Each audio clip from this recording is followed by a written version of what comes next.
Money makes the world go around. It lubricates the machinery of war. How will Russia keep its war machine supplied with cash, or will it run out? Like with luck, time, water and soldiers.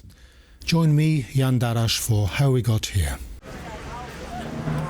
A new year and new challenges to the Russian economy.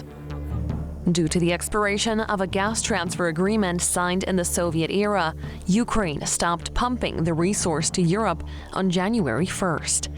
And so, with the turn of the valve, Russia has also lost an annual $5 billion income stream. As a result, the content of Moscow's war coffers is likely to become more modest. This does not help the already stretched Russian economy, which has been grappling with creeping stagflation, rising prices, and weakening of the ruble. Contrary to market logic, the Central Bank of Russia maintained its interest rate at 21%, presumably eyeing symptoms of credit crunch. Some analysts have argued that the head of the bank, technocrat Elvira Nabiullina, gave in under pressure from opponents in the government and major businesses of the country. Given the current state of the Russian economy overheating from its wartime performance, the central bank is likely to seek measures designed to make borrowing more expensive while increasing the profitability of saving. All of that in a bid to cool investment and spending, but also cap price hikes. This, however, has its downsides, the deceleration of economic growth and bankruptcy of at least some businesses reliant on credit. Another stratagem is to introduce price controls. Russian Prime Minister Mikhail Mishustin has decreed that regional authorities be allowed to strike agreements with producers and retail chains to stabilize prices on any goods imported for Russians. Think basic bread, eggs, vegetable oil, chicken, milk, and so on. This is to be done by limiting markups on such goods to no more than 5%. The potential recoil would be forcing retailers to operate at a loss and spur buyers' discontent, with other products being sold with compensatory markups. Russia has been trying to offset soaring prices for butter with imports from countries like Turkey or the United Arab Emirates. In terms of exports, Moscow has extended the ban on exporting rice and rice groats to maintain their stable supply to the domestic market. Although Russia had experienced growth in real wages, the good times may finally be coming to an end. The reason is that employers outside the defense sector won't be as willing to continue wooing employees with ever higher paychecks, while inflation soars and prices with it. Finally, Joe Biden's Western sanctions turning the ruble into rubble quip seems to be materializing. In November, reaching 114 per dollar, the ruble slumped to its lowest level against the dollar since the beginning of the invasion in February. The announcement of U.S. sanctions against Gazprom Bank very likely contributed to the collapse. And although the crumbling of the Russian economy proves that Western sanctions do work, some European MPs are dreading the parting with Russian gas. For instance, the left's MP in Germany's Bundestag, Sevin Dagdalen, has suggested a restart of the Nord Stream natural gas pipeline, a project that once turned Europe into Russia's gas hostage.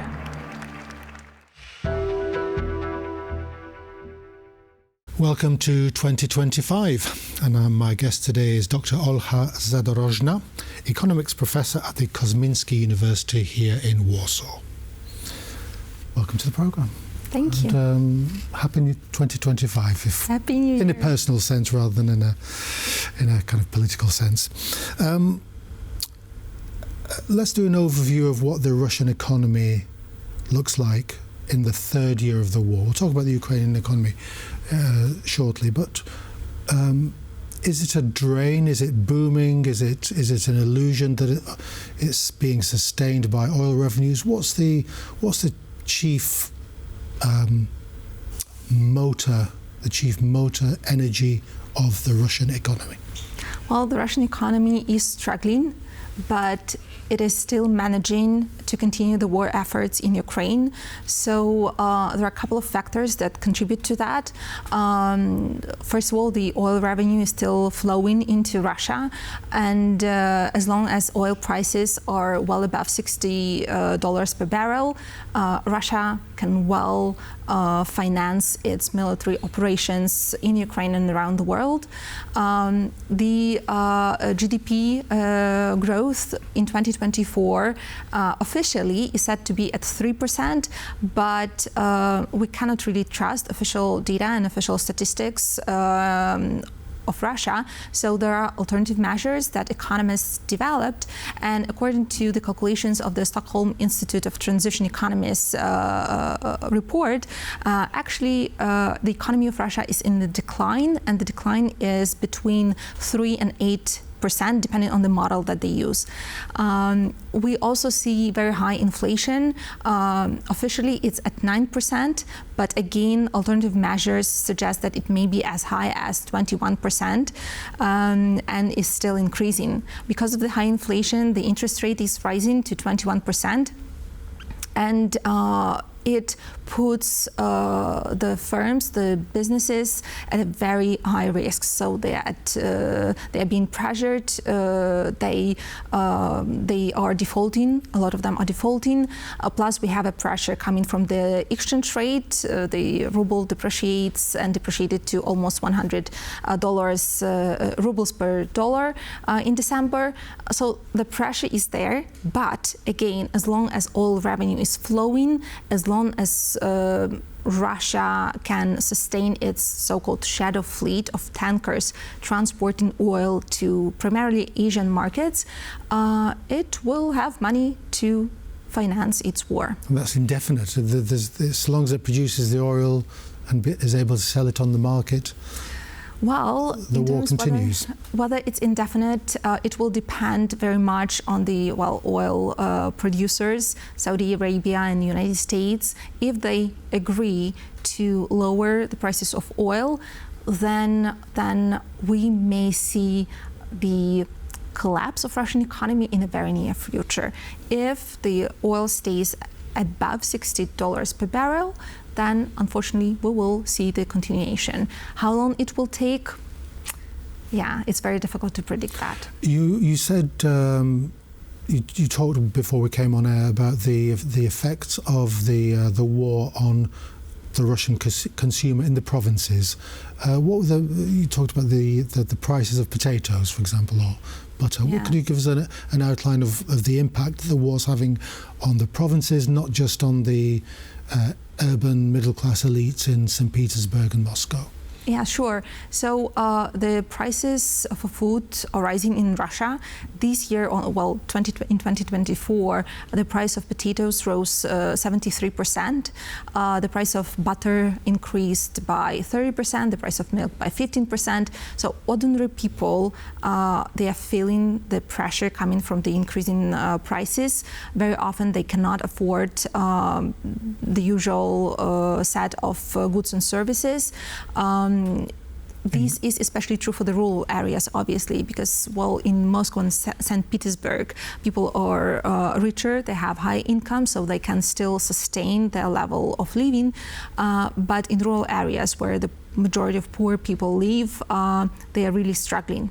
So yes, they feel the pressure. And where is the Russian economy looking for to save money, or is it just pumping money into every sector it can? So, for example, what about the state of the health services? We know that they're pumping money into the armaments sector. What about things like the day-to-day things, education, health, that sort of thing, building roads? Mm-hmm. Well, they have to cut the expenditure on the healthcare, on education, on infrastructure. So definitely those sectors are suffering as well. It means that less schools are built, less hospitals are built, the medical research is not financed as it used to be financed before.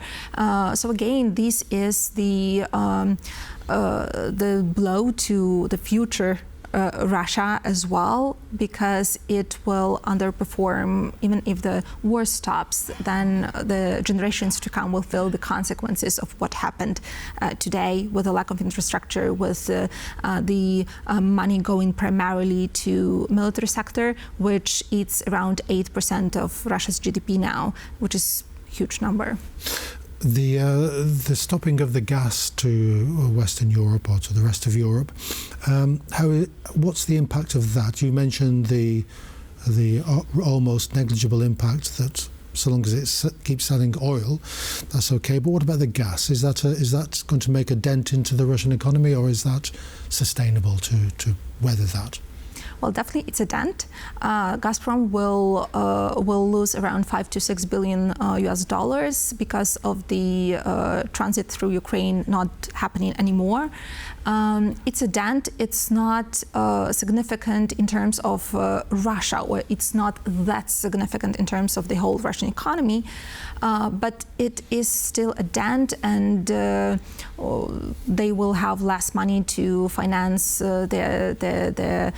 the pro-Russian machine here in Europe or the United States. They will have less money to finance Russian assets abroad. So, many small dents will at some point will make a difference. It seems to be a picture of an economy that is on the brink of stagnation, which will shock many Western-trained economists, have the state of the economy. But the Russian authorities don't seem to bother. They want to win the war. They do want to win the war. I agree here completely. It's something that they are fixed upon. But I think they do care about the economy stagnating. It's just they don't show this to us. Lots of Russian official statistics cannot be trusted. Right, yes. So we don't really see the full picture yet. Lots of things are done to kind of just based on assumptions, but we don't see the full picture yet. But yes, the war is the primary thing for Putin, his allies, and I think Russian society overall supports it as well. Yes, they have a fixation about being able to take the punishment of a war. Exactly. In the West, we seem to be predicting the imminent collapse of the Russian state, the Russian economy. Wonder weapons that are going to make incredible changes on the battlefield, the new tanks, the F-16s, and it always seems not to materialize. Is that our problem here in the West and in the liberal economies of Europe, is to always to have some sort of hope which never materializes? It's just a slugging match between two economies, Ukrainian and Russian, and which economy collapses first. Well, yes, that's the competition now between the Russian and Ukrainian economies. But I think what we need to realize here in the democratic world is that more things need to be done to make Russia collapse. I think lots of politicians have a fear of that, and I understand that. Yes, the unknown scares us, but on the other hand, we show other dictatorships and authoritarian regimes that they can do these things. They can attack their neighbors without the punishment, and that's the worst thing. So I think the strong leadership is needed now in the world that will actually take a stance and say that, there are consequences of your actions. What needs to be done is, first of all, the oil prices, they have to drop. For Russia to collapse, the oil prices need to drop. Sanctions need to target the firms and the individuals who help circumvention of them, and the shadow fleet of Russian oil tankers, it has to be targeted as well. So sanctions to be stricter, and oil prices. Why hasn't it been targeted so far? Is this a lack of the will on the part of the West? How do you account for this idea of always just a few more sanctions, kind of this cat and mouse game? How do you account for the West always having to increase the pressure, which it perhaps should have done right at the beginning? Why is it so reluctant? Well, I think the fear of the atomic weapons being used is very real in the Western societies, in the democratic countries. This prevents the leaders to make more decisive actions towards Russia. What we need to remember is that Russia, it says lots of things, and its main tactic is to scare the opponent. If Russia would use the atomic weapons, then nuclear weapons, then it would have used it before. Yes. because Ukraine had very successful operations, not only in Ukraine, getting back its territories, but also in Russia itself. It's still there, yes. And we are still there. Ukraine is still there. So I think the pressure of Russia is kind of like having less influence on Western leaders now after the Kursk operation by Ukraine, but it's still there. Hopefully it will get lesser and lesser with time. Can you, as we draw discussion to a close, can you give us an outline of how the Ukrainian economy is performing? It's obviously being supported heavily by the West financially. You said earlier that salaries are still being paid, all that sort of stuff. The structure of the society is still fairly stable. Can you give us an outline of the pressures that the Ukrainian society faces in the third year of war? Well, economically. Sure. So the economy of Ukraine indeed is financed by the European money, by the United States. Primarily, those money they finance the pensions, the wages, the public sector primarily. Everything that goes to the front lines, the military operations, the military production is financed internally by Ukrainian taxes. And you mentioned an unpopular move that President Zelensky made by raising the taxes, didn't he? Yes, the taxes were raised at the beginning of 2025. Finally, this was signed by the President Zelensky. I think that's the right move, because indeed taxes should be raised. The way the structure of the taxes may be improved, obviously, that's a topic for a different discussion, I think. But there is scope for improvement, and I think it will happen in the near future. But overall, I think financial system of Ukraine is stable, considering everything that happens, and I think the Central Bank of Ukraine is doing a great job in keeping the stability of the financial system. So here, I should definitely say that they are doing an amazing job there. So, if I understand you correctly, the picture you paint of these two economies is that so long as there's a trickle of money coming through, on the one hand from oil, on the other hand from the West, the war is going to grind on. Well, yes, but we need to remember that Ukraine didn't start this war, and Ukraine is in this situation because of Russia. So if Russia leaves Ukraine, then that will be a completely different picture for both economies.